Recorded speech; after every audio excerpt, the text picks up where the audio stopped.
Welcome, everybody, to Others Receiving Votes. Thanks for joining us. Pat Forde here with Gene Wojciechowski and Bryan Fischer. As always, we have a playoff bracket. And as usual, reaction is calm, measured, reasonable, no controversy. Everybody just happily accepting the results and moving on. College football wouldn't be the same if we didn't have people losing their minds over the 12-team playoff, who's in, who's out, who's playing whom, etc. Conspiracy theories, bitterness, anger, we got it all. So let's dive into it. Let me first, just for the listeners, let me go through the bracket as quickly as we can here to set the table. 12-team playoff, as we know. First round, number 12, James Madison will be at Oregon. Number 9, Alabama will be at Oklahoma. Number 11, Tulane will be at number 6, Ole Miss. Number 10, Miami will be at Texas A&M. The 4 teams that got the byes: number 1 seed, Indiana. Number 2, Ohio State. Number 3, Georgia. Number 4, Texas Tech. The name you never heard me mention there was Notre Dame. We will get to that, but let's just start with this, a broad overview question. Gino, what was your reaction when you saw the bracket? I was absolutely stunned not to see Notre Dame in the bracket. I couldn't believe it. And I'm actually not sure they made the wrong decision, though I know how you feel, or I'm guessing I know how you feel on this. Yeah, I don't know. But I am stunned that they didn't make it. And we can get into all the reasons why or why not, but that took me a second to process. I when they showed Miami instead of Notre Dame, it was like, wow, this committee actually did it. And I wasn't sure that they would. Right. Yeah, neither was I. You know, I think you look at everything that went into these rankings. You know, we try to kind of parse things and we try to figure out what the committee is going to do for 5 weeks now. And I don't think anybody in college football had any clue what this particular committee was going to do. You know, I think you had some. It was funny looking at a lot of the projections out there. Some people had Notre Dame in, some people had Miami in, some people had Alabama out. It ran the gamut in terms of what the order was going to be. Even that 2-3 question in terms of Ohio State and Georgia, in terms of where those 2 teams would landed, which obviously impacted where the quarterfinal sites are going to be as well, in terms of who got that 2-3. So nobody had any idea really what this committee was going to do. But yeah, the biggest surprise, no doubt, was just leaving Notre Dame out after weeks upon weeks upon weeks of having the Irish separated with Notre Dame. They finally made the move, and I think it was one that you probably could have seen coming a little bit after what BYU, that result against Texas Tech. But it was shock. It was shock to see the Irish out of the field. But by no means was I alone in that one, and I think everybody in the entire country was. Yeah, I guess I would say I was surprised. I was not necessarily outraged, but I was surprised. When Miami flipped up there, it was not what I expected. The thing that struck me out of this, and it goes into this just ridiculously wonky system that they use to get anywhere, as college sports does with everything. Look at the NCAA rule book. But the 2 playoff, or the 2 conference championship games, the SEC and the Big 12, the Big 12 mattered. It was a 24-point win. That one mattered. The 21-point SEC game, I said this in my column, it was a meeting that could have been an email. It didn't exist. The number 3 team in the rankings won by 21 and did not move.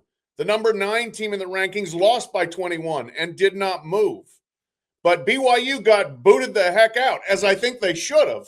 Consideration. And when they were out, then all of a sudden we open up the trap door here in this wonky system, and then the Miami Notre Dame game matters when it didn't matter before. And that's where it blows my mind that we come to this to make these decisions. And I think Miami probably should have been ahead of Notre Dame. So I don't, it's not like this was a travesty there. I am very surprised Alabama received no penalty whatsoever for getting trucked in the SEC championship game. And also, again, you go back to the fact that they moved up a spot off of a very shaky win over Auburn that was described in glowing terms. Alabama got taken care of here by this committee, in my opinion. Oh, no doubt. And yeah, I think the go ahead, issue Bryan. with, Alabama in particular is they haven't played well for really 6 weeks now. The entire second half of the year, they have not blown teams out. They have not really taken care of business against a lot of their SEC opponents. They're 4-4, and one of those, 2-2 in their last 4 games, and one of those 2 wins is over an FCS opponent. So the Tide have not been playing well really since that Georgia game. That is the first half of that Georgia game, really, because you go back, the Bulldogs shut them out. They've shut them out for nearly 4.5 quarters this season. But those first 2 quarters where they just ran wild there in between the hedges, that is really the biggest thing going for Alabama. And I think we've seen that in these committee rankings in terms of the respect that the Crimson Tide have had and why they're in the bracket, frankly. It kind of comes down to one half of one game. And if that's why you're hanging your hat on Alabama being in the playoff field, that's going to ring shallow. I know in South Bend for sure, but in a lot of places in college football moving forward. Pat, I'm only guessing here, but the fact that BYU got, raced in 2 games to the same opponent, and the second time on a neutral field was the difference maker. Whereas Bama had won at Georgia and then admittedly got steamrolled on a neutral field. So I think that might have been the difference there. In fact, I'm sure that had to be the difference there. I was surprised that if you were going to keep Bama in this playoff, that they didn't at least drop 1 spot. So that was curious. But you're right. There was this inconsistency why BYU was penalized for losing their conference championship game and Alabama wasn't. And so there were some questions there, and they still haven't been fully explained. The idea of why did it take so long for Miami and Notre Dame to be compared head to head until this final weekend? I still don't understand the reason. And Reese Davis, to his credit, kept on asking the question, and really didn't get a very good answer. He did not. No, he tried to get it from Hunter Yurachek. And that's the thing. And again, I go back and Gene and I approach this from different perspectives. He likes the TV show because it is transparency. But the transparency doesn't help the committee. It just makes them look like they're flailing around back and forth and can't figure out how to explain themselves. And this was the latest example of it. Yes, the game against the Notre Dame Miami game should have mattered for weeks. And apparently it didn't matter until Selection Sunday after neither of them had played. That's the part that just the lapse of logic there and this protocol. Well, we take 4 teams and we compare them. And stop it. You guys are too complicated. You complicate everything you do to the extent that it just makes it hard for people to understand, hard for them to appreciate. And then they start, what you don't understand, you start to doubt and you start to suspect. And what's the conspiracy here and that sort of thing? I'm sure there is no conspiracy. I am sure. And I think for the most part, these decisions are logically defensible. I don't understand why Alabama didn't drop a spot, especially because if you drop them to 10, you avoid a rematch game with Oklahoma. If they're 10, they're playing number 7 Texas A&M, and Miami is playing Oklahoma, unless they felt like they would have been rewarding Miami too much for having done literally nothing. I don't know. But the committee just does a bad job explaining itself over and over and over. If they're going to work on one thing for next year, I would love to see that is just find a way to arrive, whether you're just putting out a series of bullet points of these were our big topics of conversation, and this is how we arrived at these rankings, or whatever the case may be. I'm glad they take questions. I don't want to say don't take questions, but get better at answering them, I guess would be my thing. And regardless of how they got there, I guess the question I'm curious from both of you, do you think they got it right? Right. And that's the ultimate question. I think largely yes. Again, I probably would have had Notre Dame in and Alabama out. But I respect the fact that Alabama has some really good wins on the resume and played well for a portion of the season. There's this latest, they are not coming in as a hot team by any means. Matter of fact, them and Oklahoma both are staggering in, and somebody's going to win a game there. But that's my big problem there. Otherwise, I really don't have a major problem. Here's the thing for Notre Dame, in my opinion, is I feel bad for them, but somebody had to go, right? This was going to be hard. This was going to be hard. That's the way it is. And I am so glad we are leaving out the number 11 team and not the number 5 team in a 4-team playoff or the number 3 team in a BCS setup. So this is better. If you're Notre Dame,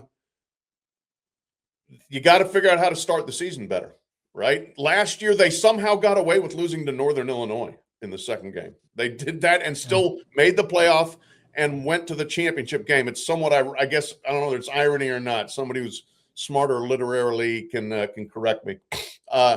That you can lose to Northern Illinois and make the playoff, but you can lose to 2 playoff teams and not make the playoff. That's where they are. It's on them, right? You drop an extra point snap. It's a heck of a margin to lose by, but they did at home to Texas A&M. Your offense wasn't ready to go against Miami. You didn't give the ball to Jeremiah Love enough in that first game. It matters. So that's my only gripe. I don't know. What do you guys think about what was right or wrong? Well, at the end of the day, the committee was trying to find the 12 best teams. That is what they are ultimately tasked by, and they've been pretty consistent on having Alabama. If you kind of go back in terms of looking at some of the past rankings, they've respected Alabama and had them ahead of Notre Dame. And, it just kind of got where essentially Notre Dame has not moved in these last couple of rankings. And so they've been pretty consistent on where they think the Irish are in terms of that cut line, and just happen to have the head-to-head come into play. I don't think that's necessarily anything against Notre Dame. I think if you were to say which is one of the 12 best teams in the country, I think if you're looking at it from a talent perspective, if you're looking at it from an eye test perspective, if you're looking at it from a resume perspective, Alabama fits that criteria. And Notre Dame was just simply in this day and age and in this season where there's a ton of those 10-2 teams out there. They ended up losing the 2 games that they could not. And it's disappointing for them. I think if you're the Irish, if you're Marcus Freeman right now, though, you can use this as a little motivation. And from a bigger picture perspective, to lose as much talent as they did from that national title team a year ago, and a lot of leadership on that team, to lose your first 2 games and then run off 10 in a row, be right there to barely miss out on the college football playoff, that's still a good season for Notre Dame. And I bet that's going to get lost in all the hubbub in South Bend and beyond this week. But that should be said, that this was a good season for Notre Dame. You came up a little bit short, sure, but this was ultimately a successful season for the Irish, and they can use that as motivation going into next year when, guess what, they'll be one of the favorites, not just to make the playoff, but to probably get a top 4 seed, maybe even win the national title with what they should have coming back next year. So it was just a difficult task, and this was just the issue that we're facing nowadays in college football with all these mega conferences with less data points than ever in terms of comparing these teams in these conferences, number one, and within the conferences themselves. So it was a difficult task for the committee, and one of the more difficult cut lines in terms of where they've got to make those difficult decisions that they've had really in probably the 12 years that they've been around. It was an impossible task for the committee. They were trying to figure out a way to squeeze 3 teams where only 2 are going to get in.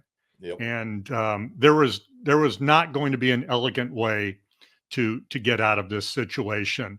The weirdest thing to me is I really believe that Notre Dame is a better team than Alabama.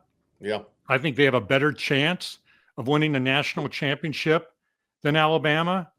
But if you're looking at their season as a whole, it is very hard to argue with the idea that Alabama beat Georgia at Georgia, beat Vandy, Mizzou, Tennessee, when all those teams were ranked, and did it 4 weeks in a row, right? And then they make it to the SEC championship game against a team that I'm sure we all agree is easily one of the favorites to win this thing.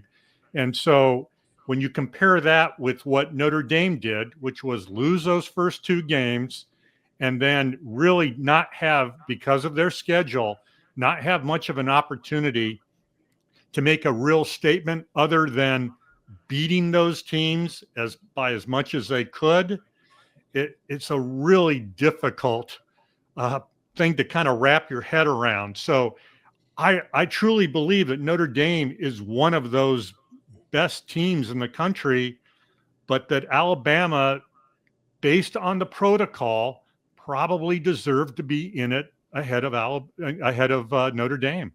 Yeah, that's the conundrum, and that's why this sport is both fantastic and maddening, right? Yeah. But I agree with you that if Notre Dame were in the field, I would probably pick them to win at least one game, but they didn't make the field. So what do you do? And I can't, again, I can't cry a river for them on not making it. It was a brutally difficult task, and somebody had to go, and it was them.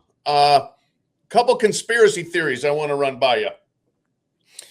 Did the committee include Miami as a makeup for the ACC having not getting an automatic bid? Was this a life raft to the ACC after completely flubbing its championship game matchup and result? Brian, what do you think? Yeah, go ahead, Brian. Yes and no. I think Hunter Yurchak did kind of mention this a little bit that, look, this was going to be the lone ACC team into the field. And look, they were denied by the ACC themselves in terms of not even making the conference title game, Yeah. So I guess, logically, sure. I think I could believe that a little bit. But I think at the end of the day, it was simply they had Alabama, they had Notre Dame, they had Miami on their screen. And once you take away Alabama from that group, you're comparing the direct head-to-head. All right, that's fine and dandy. And then boom, we're putting Miami in. And I don't think that necessarily that talking point kind of came up. But when they were looking probably at the bracket at the end, they said, you know what? It's probably good at the end of the day saying, hey, Miami, not only are you one of the 12 best teams, but you're at least representing the conference. You're at least in there for the ACC, especially given all the talk last night coming out of Charlotte from Manny Diaz, everybody at Duke, the talking points being sent around from the ACC office. At least they got one in. Is it a conspiracy? No, but I think if you're sitting there in the ACC offices, you're at least happy enough that you get one team in. I don't think the committee spent 1 nanosecond thinking about how can we do right by the ACC in this process. I think they looked at the teams, and I think the determining factor was they finally got to, and it took them forever, and we can debate that this whole podcast. It took them forever, but they finally got to the head-to-head between Miami and Notre Dame. And that was the reason why they took Miami. I don't think it had anything to do with the fact that, oh my gosh, we might not have an ACC team here. I just don't think that was in any part of the equation. I don't either. I don't think the ACC had, done anything necessarily to earn any preferential treatment. And it's not an intimidating entity per se, that's going to, there's going to be any repercussions if you leave them out. So I think this is just the way it fell. And quite frankly, look, if you're looking at for a bigger TV draw or national brand, Notre Dame's still bigger than Miami. So you would have included Notre Dame from that standpoint. So I don't think that's a factor here at all. Yeah, and I don't want to hear the TV part of it either. No. ESPN and TNT and who's the other partner in this? HBO. They want all the brand names. Yeah. Hello, Tulane. Yeah. And James Madison. So, let's just stop right there before people talk about that part of it. Yeah, we don't even have to go down that road. The other conspiracy, Alabama and Miami raised holy hell last year, getting left out. Alabama was first team out. Miami was second team out. We don't want to hear that again, especially from the Tide. What do you think, Gene? If Alabama would have been left out in favor of Notre Dame, I could have lived with it. I could have understood the reasons why. Bama has not played well coming down the stretch. Bama has a number of injuries that certainly have impacted that team. And some of the problems they've had all season still remain at the end of the season. Mainly, they can't run the ball. So I could have lived with it, and I would have understood the reasons why. Greg Sankey would have had, quintuplets had Bama not made it. Yes. And that's part of his job description, to stand up for his conference.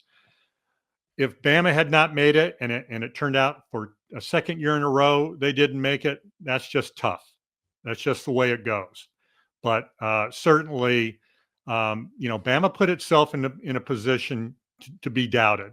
The committee, I think, if it did anybody a favor, was not dropping them after some of these recent games. So I'm fine with how it turned out. But I certainly understand the arguments for why Notre Dame could have been chosen over Alabama. Yeah, it's funny because you mentioned Greg Sankey there, Gino. He was arguing for 7 teams to make the playoff, earlier this week before the SEC title game, which is his that's his prerogative, and that's what he should be doing as the commissioner of the SEC. And look, if you're sitting there and you're Vanderbilt, you're probably saying, look, if you compared us to Miami, hey, we're better than them. We're right there with Alabama. We should be one of those teams in, and I get that. I get those arguments, but I think if Alabama had been left out, there would have been just. I mean, number one, Feinbaum would have been fantastic to hear some of those phone calls after 2 years in a row of Alabama getting left out, and you think about the sliding doors moment too. If Kalen DeBoer ends up being the guy, he is the replacement. They have chosen him to replace Nick Saban, and you end up on the wrong side of the cut line 2 years in a row. What would his status be? It's already, I don't think the Crimson Tide fans are thrilled at him, especially after seeing, you punt on 4th down, or instead of punting, you go for it on 4th down in your own territory on the 4th and 12, the 12-yard line last night in the SEC title game, to get blown out even worse than you should have been. There in the SEC championship game. So I don't think the Tide fans are necessarily super happy, but man, they would be really upset if they're sitting on the playoff outside looking in for 2 years in a row. And I think, frankly, that we were kind of looking, how would this strength of schedule debate that was the topic du jour in the offseason, the SEC kept beating that drum. Well, if Alabama had been left out, you would have been hearing that times 10 going over the next couple of weeks, the next couple of months, the next couple of years from the SEC territory if they had been left out. Yeah, from that standpoint alone, I'm like relieved. Yeah, we don't have to be cudgeled about the head and shoulders with SEC strength of schedule. I think the SEC was dealt with very fairly here. And sorry, I am not here to entertain Texas or Vanderbilt as teams that were wronged by being left out. So, all right, those are my 2 conspiracy theories. We have put those to rest. That's good. We're not on the grassy knoll.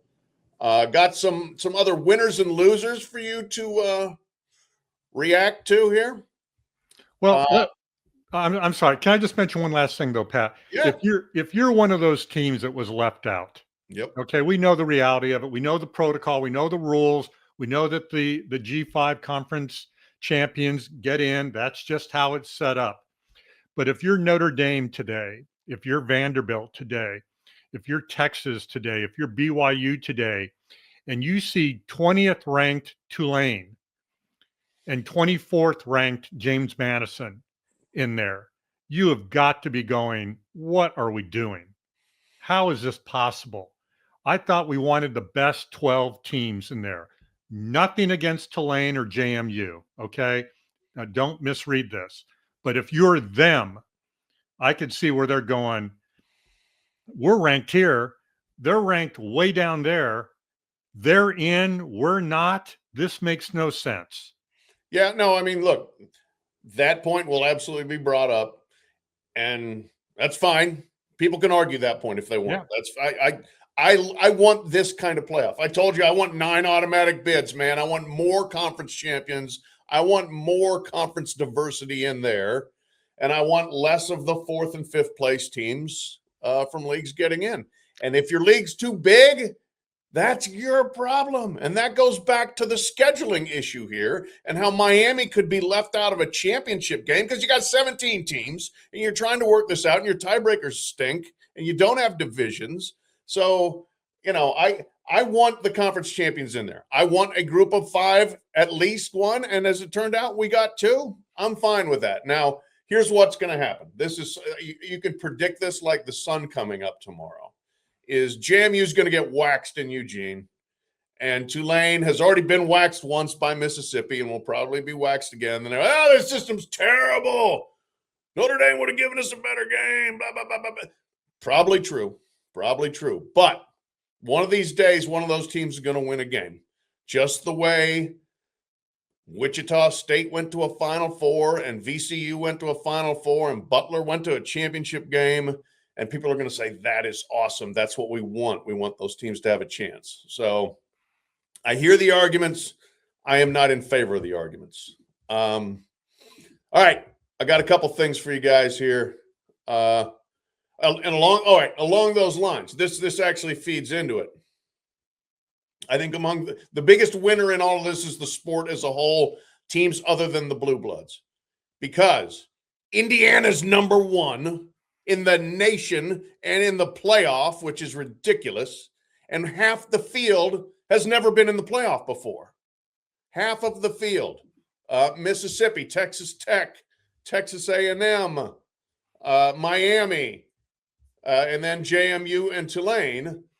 And not only that, but Miami's the only team that's actually come close to it. They won a title in 2001. These teams haven't been anywhere near this. So I am saying a winner is if you are, a mid-tier team in one of these power leagues, or you are a striver in the American or the Mountain West, you can get there. You can have your chance. I think this is good. Do you guys think it's good or bad? Either. Go ahead, Bryan. I think it's good. I mean, who could have predicted, that Indiana fans would be going to the Rose Bowl? They'd be going to the Rose Bowl this year. How much that matters. How much it matters to have the first undisputed conference title since World War II ended.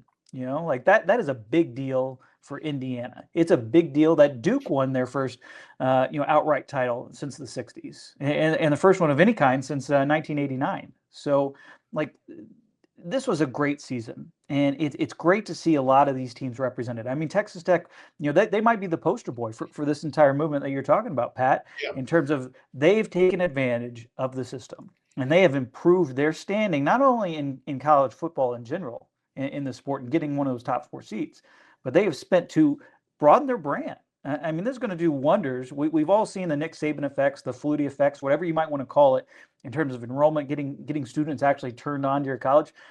People are actually going to consider going to Lubbock to go to school nowadays because they're seeing Texas Tech have this success on the football field. And that means a lot in the state of Texas, where Texas Tech was well behind Texas. So if you don't think that it's notable, even the Texas down at Texas A&M, to see Texas and Texas Tech, or Texas A&M and Texas Tech, make the playoff over Texas this year in the state of Texas, that means a lot in terms of those bragging rights. I know the Aggies and the Longhorns might have a few back and forths, but especially if A&M is able to win that game against Miami and move on to the quarterfinals there at the Cotton Bowl, this means a whole lot to a lot of these programs. And yes, only one of them is going to be happy at the end of the day come mid-January down there in Miami. But this means a lot to a lot of programs, and it really does kind of confirm that there's not a whole lot of separation between the very top of the sport and the middle part of the sport. That's why we're having these debates about who's that 13th team, who's that 12th team, who's in, who's out. The sport has shrunk,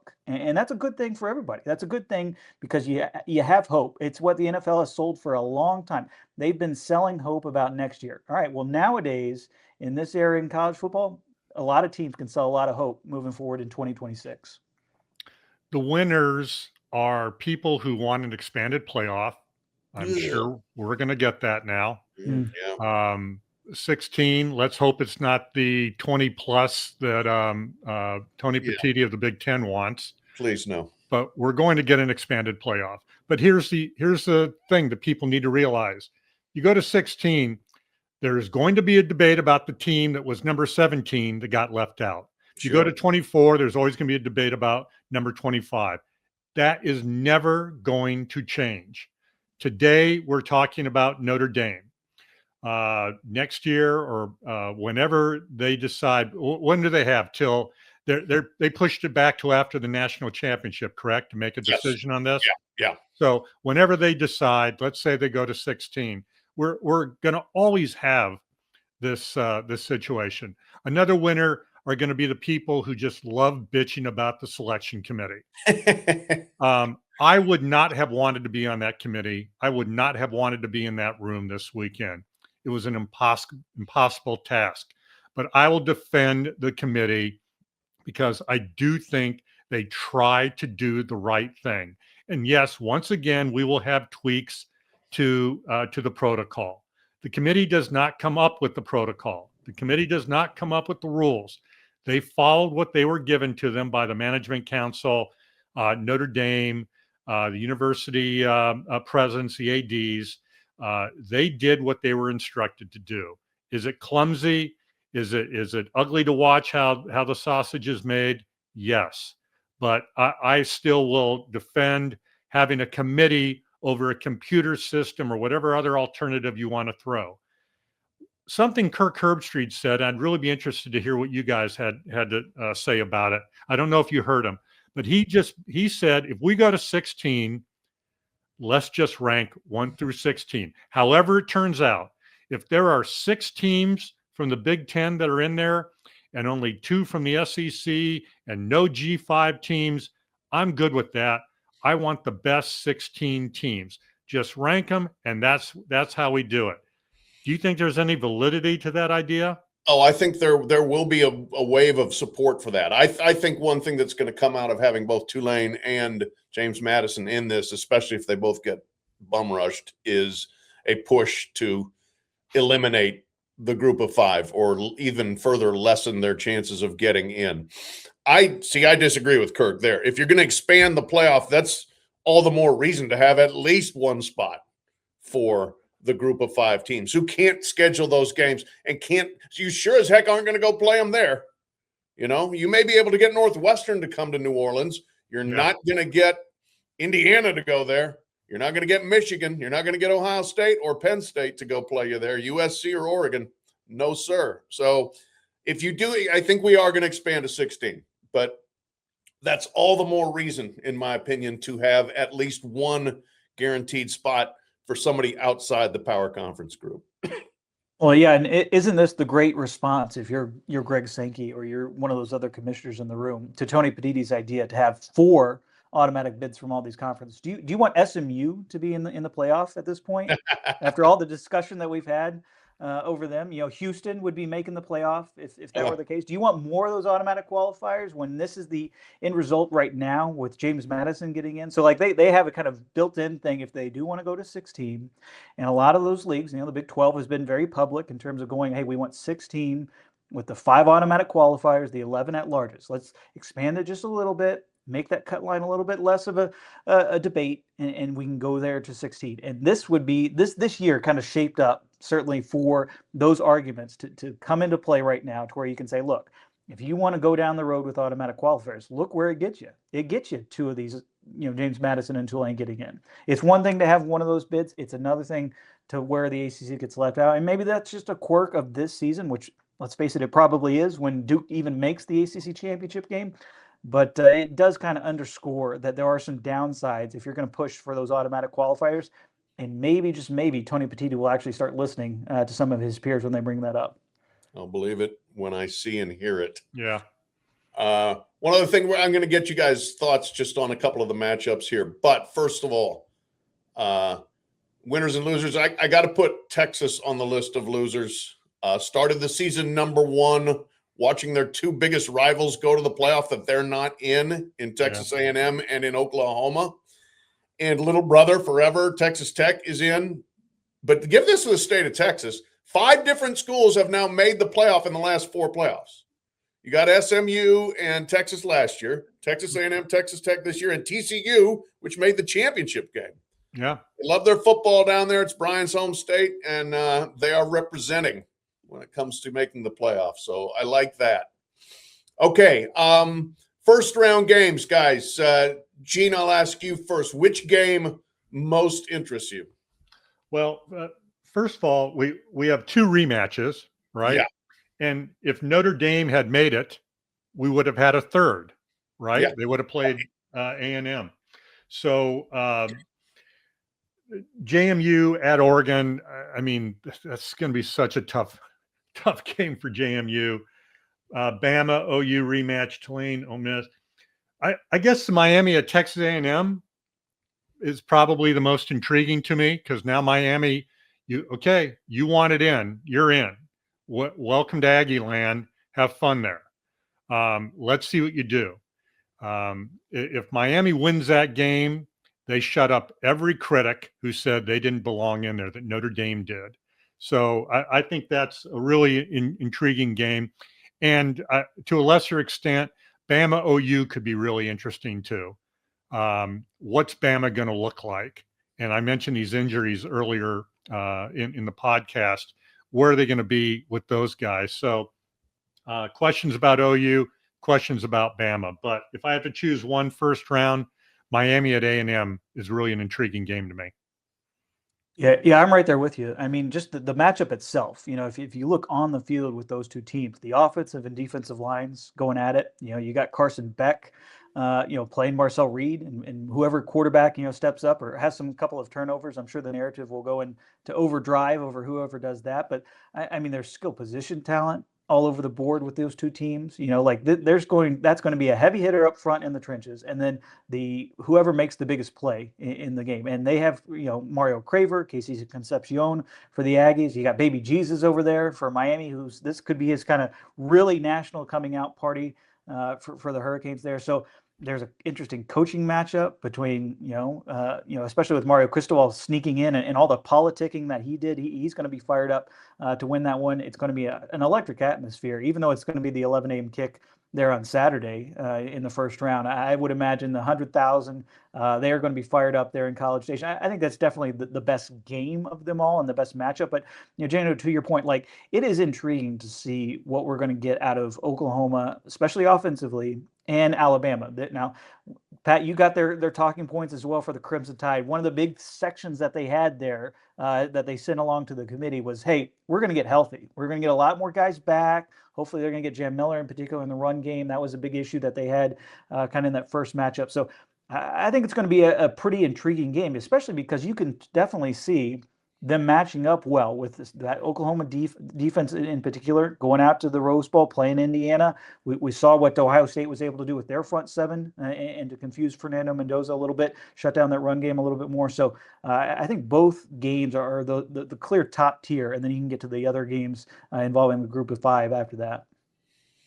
Yeah, I'm with you on Miami and Texas A&M, and I obviously have intrigue for Alabama and Oklahoma again, although I didn't think that game was very fun the first time they played. But I'm going to hold out some hope as well for Tulane Ole Miss.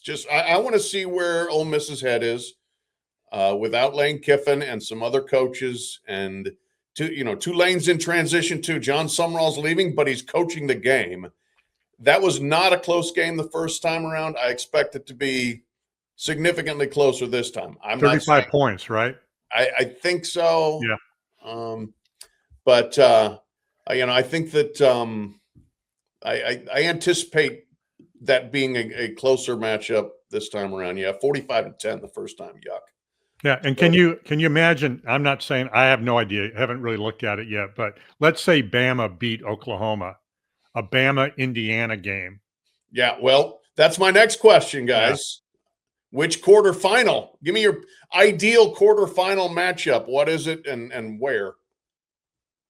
Ooh, that's a tough one. I would say generally maybe Miami, Ohio State might be the most interesting, and just in terms of the actual teams themselves, what both programs have spent on their rosters, the 2 head coaches that would be involved in that one. That would be the one that I would kind of circle there, at least in the quarterfinals. You can't go wrong with the Rose Bowl, of course, with either of those 2 matchups, against Indiana. But I think most intriguing to me might be Oregon, Texas Tech.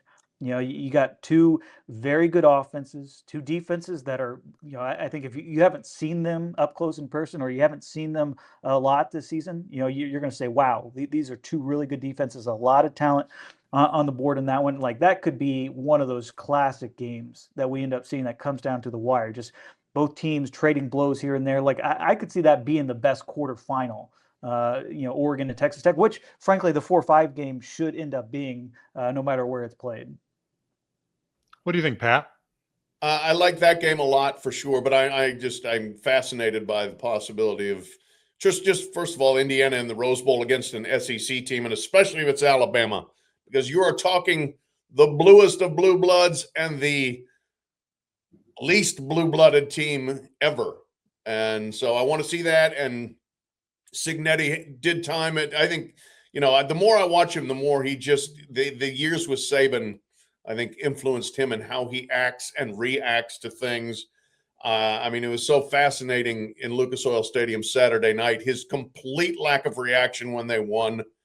And when he was interviewed on the field afterwards, I was like, this is great. I'm happy for these people. Now I've got 3 weeks to get these guys humble and hungry. Somebody's like, Joe Klatt, you're going to be ranked number 1. Doesn't mean anything if we don't finish. It's just the narrow focus. Like, we are not here to party, man. We are here to keep winning. So the Saban factor there is immense. So I'm all in on the Indiana story. It's just fascinating. You're right. Seriously, when we look back on these last couple of years, we're going to say this was the most amazing transformation of a program we've ever seen. I'm not sure I can figure out a comparison. I think Reese mentioned Bill Snyder at K-State, but K-State never did this. Right. And so it's a fair comparison up to a point. Yeah. I'm with you. The Indiana subplot of it all is fascinating. Cignetti, he always kind of has like that little bit of a sneer on his face. Like, he'd rather be doing 10,000 other things than talking to you about him. And I appreciate that. So his team reflects who he is. And I love watching that. And so, yes, I don't know who's going to win that OU Bama game, but if it is Bama, wow, what a cool thing. But Bryan, you're also right. That Oregon Texas Tech game could be epic for all the reasons you mentioned. And another thing I'd point out, it's obvious these teams, all these teams just about, are beat to hell by now. Yeah. And you could see the relief in Kirby Smart's face that he gets a chance to finally get some of his players healthy or healthier. I don't think we talk enough about what these teams go through to get to this point and what they still have to face. Yeah, no, that's true. This is a month-long playoff. It starts on December 19th. It ends on January 19th. There's a long way to go. Somebody's going to play 3 or 4 more games, by the time this whole thing is done. So, and it is a hard grind to get this far. And you saw, those guys were hitting each other in the Big Ten final. They were hitting each other in the SEC final. They were hitting each other in Texas Tech Baylor. So, yes, I hope they enjoy the whirlpool and some PT and everything for a few weeks and get ready to go again. All right, before we go, we have to we got to pick a champion. You guys got to tell me who you think is going to win. Bryan Fischer, you've won the picks, I believe. I think you were trumpeting yourself on Twitter for that. There will be no trophy. You may get a steak dinner. You're not getting a trophy, but congratulations. Are we doing Prime 112 when we get to Miami, Pat? Is that do we get to pick where? Is there a drive-through? I believe you're coming in last. You might be coming in last. Oh, so we'll go to the judges on that one. It might be a Jersey Mike's steak sandwich. See, right. There are many varieties of steak out there. I don't think anything was specified, was it, before the season? To my knowledge, just steak dinner. It might be up to whoever's paying the most money decides what variety of steak. Right. So anyway, Bryan, tell us who's going to win the national championship. I still got Ohio State. I think that was kind of my pick for the last couple of weeks, last couple of months, really, since seeing them up close in person in that opener against Texas. And look, I think you talk about going back to last year. They lost 13-10 in their last game before the playoff. Man, did they use that as motivation going in? They're going to do the same this year. If you're talking about pure talent, if you're talking about been there, done that, Ryan Day has done that. I think this is the budding dynasty there in Columbus, especially given how a lot of those young faces are going to be back for next year. So this is a big time run for Ohio State. I think they do end up getting it done. And you know what? They're going to earn it. They're going to have the more difficult path if they do end up going all the way to the championship game, because you're going to end up playing a pretty good Miami or Texas A&M team. You're going to end up playing likely Georgia, in one of the semifinals, possibly in that Peach Bowl, which is, I'm sure, might invoke some interesting memories for a lot of Buckeyes fans out there. And then you're probably going to end up facing either Indiana, which we just saw how close that game was in the Big Ten title game, or maybe a Texas Tech, an Oregon, certainly teams that have spent well on their roster too. So if Ohio State goes through this run, and I think they are capable of it, especially if they take the shackles off Julian Sayin after kind of putting them back on there at Lucas Oil on Saturday, I think Ohio State gets it done. Go ahead, Pat. Okay. This is all right. Here's what I'm Say saying. it. Just do it. Go ahead. I'm going to start all over the map. I'm going to say there's 5 teams I think can win it. Okay. The top 5 seeds. Okay. I think they can all win the national championship. I think Georgia, Ohio State sets up to be the slobber knocker of all slobber knocker semifinals. And the winner of that could very well win the championship, except you guys have got to respect Indiana. I'm not hearing enough respect for Indiana. I'm picking Indiana to win the national championship. I have seen too much. I've seen it in person. I saw it in Autzen Stadium. I saw it again in Lucas Oil Stadium. I saw Indiana hold Ohio State to 58 yards rushing. I saw him confuse Julian Sayin. I saw him sack him more than he'd been sacked. And then I saw him make big plays. And they've got guys that can make big plays. This wasn't lucky. Oh, Ohio State missed a field goal. So did Indiana. Indiana outgained them. I thought Indiana outplayed them. It was very close, but I think Indiana is deservedly the number 1 team. And I'm picking the Hoosiers to go 16-0. Attaboy. In football. I knew you'd do that. I'm so happy that you did, so I don't have to. Though I mean, I'm with you. Whatever Indiana does will not surprise me anymore. I'm going to take Georgia, and I agree with you. That Georgia, if it turns out it's a Georgia-Ohio State game, that's going to be absolutely epic. And but I've said it all along. Georgia is a team that will not die. Yeah. And that if you don't get them early, they don't go away. And they are tough and they are physical and they've got a really clever quarterback and their defense has gotten better. And I'm not saying they're the antidote to Indiana. If you got an Indiana Georgia championship game, but I think Georgia is built to win a national championship. So I'll take Georgia, partly because that way we each have a different team. There you go. 1 team for each of us. I could make a case for all 3 of them. So that's good. I cannot make any case for my overall performance in our picks this year. But all right, that's our show. Kind of a quick recap here, quick reaction to the playoff. Hope you guys enjoy it. Thank you for listening. We'll be back again, I believe, on Thursday with a regularly scheduled show. We'll preview the Heisman, and we'll talk about who knows what the heck sort of chaos is going on. Get into a little more of the playoff matchups, maybe some other bowl matchups as well. So plenty still to talk about. Thanks for listening to Others Receiving Votes. We'll talk to you later.